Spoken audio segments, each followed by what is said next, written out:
Welcome to Global Morning. The death toll from flooding.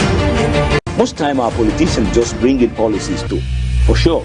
Incidentally, we have several more stories. The legislature was carefully crafted to 22.2% inflation rates as of April this year. What does that say about where we are as a country? I think Nigeria has resorted to being resilient. What you call a police station, before they even leave, they'll take permission from I don't think there's really anything on ground to improve. the struggle with ASU strike. The Minister of Education volunteered and said, give me 2 weeks. It was a lie. The president never gave me any deadline.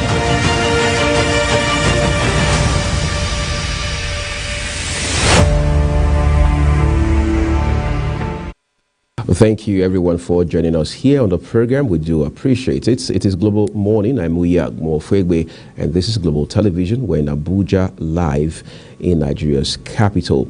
So much has been happening across our country in the last couple of days. We have seen several developments, whether in the area of politics or economy, and we understand that these are all efforts by the federal government under the leadership of President Bola Tinubu to move Nigeria away and reposition the country on the path of progress. We're seeing appointments, across different critical sectors within several agencies. We have also seen even the CBN, by the way, now lifting import ban on 43 items. In the course of the program this morning, I need to mention we would also take out a bit of time to talk about the circumstances that led to that ban in the first instance under the leadership of now retired, the former CBN governor, who we are told voluntarily resigned not too long ago, Godwin Emefiele. There were 44 actually, but now we're hearing 43. But we also need to look at these new appointments that have been made by the president, what exactly the appointments mean, the men and women so appointed, and how this will impact the growth and development of our dear country, Nigeria. And then we want to talk about issues around palliatives following the removal of fuel subsidy, a situation that has even become, if you like, very controversial in itself in terms of whether or not there is still payment of subsidy in one form or another going on. But if you look across the Federal Capital Territory now, maybe a similar picture is visible in other cities in Nigeria. You see that queues are returning to filling stations, and you're wondering, why do we have that kind of situation?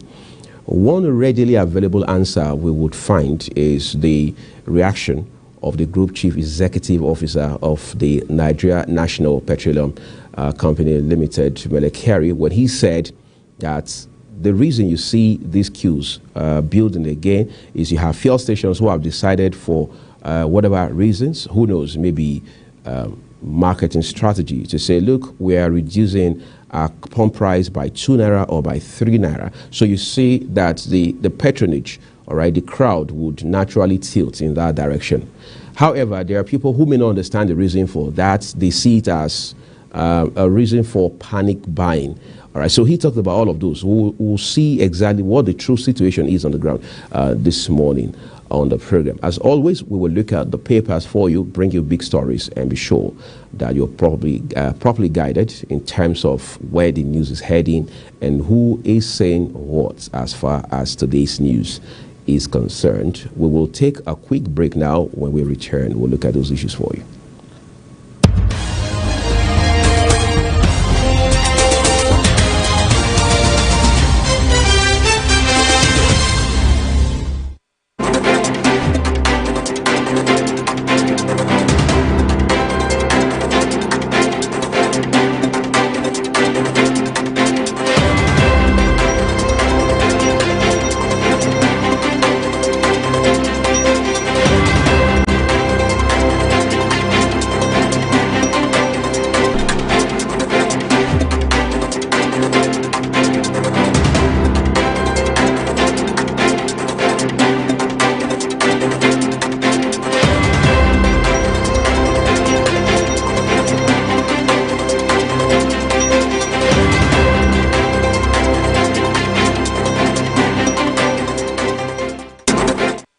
Let's begin with the Nation newspaper for you. This morning, we start with headlines from just above the nameplate of the Nation newspaper. Okay, it says work begins on 260 federal government roads, on federal roads nationwide, projects to cost 217 billion naira.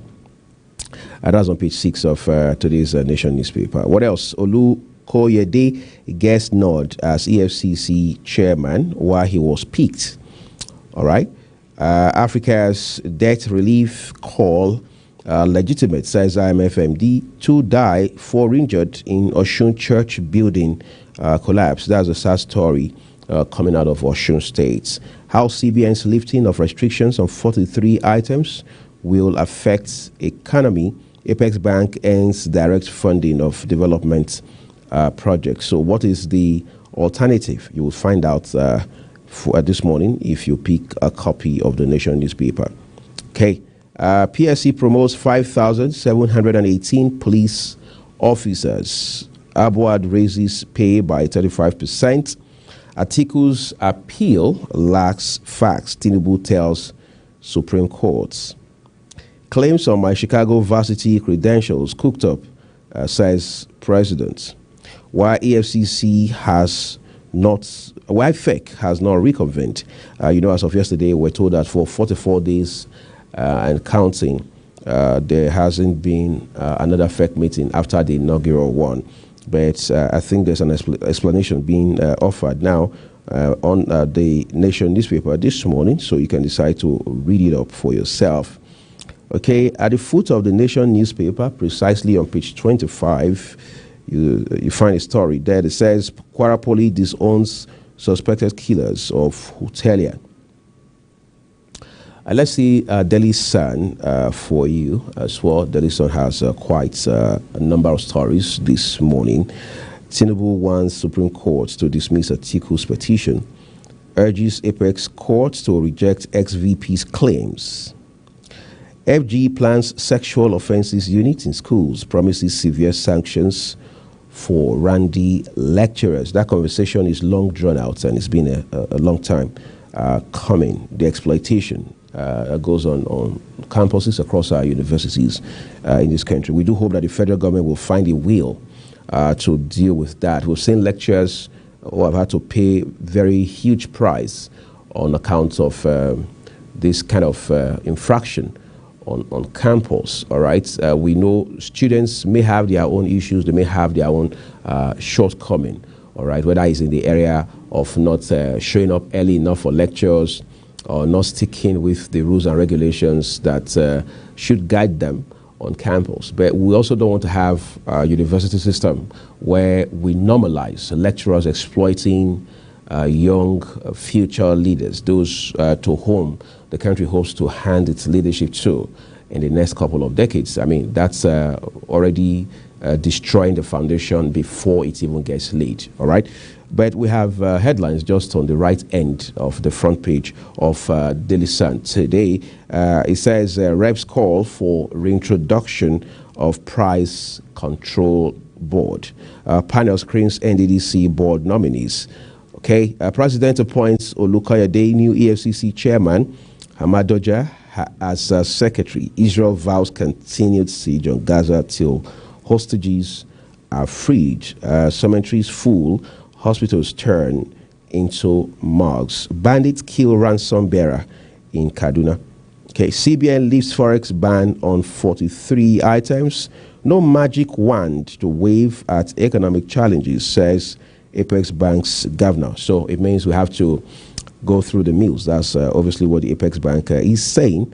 All right, but then we're not done just yet. We need to look at the foot of the Daily Sun newspaper. Okay, Ogoni drags FG Rivers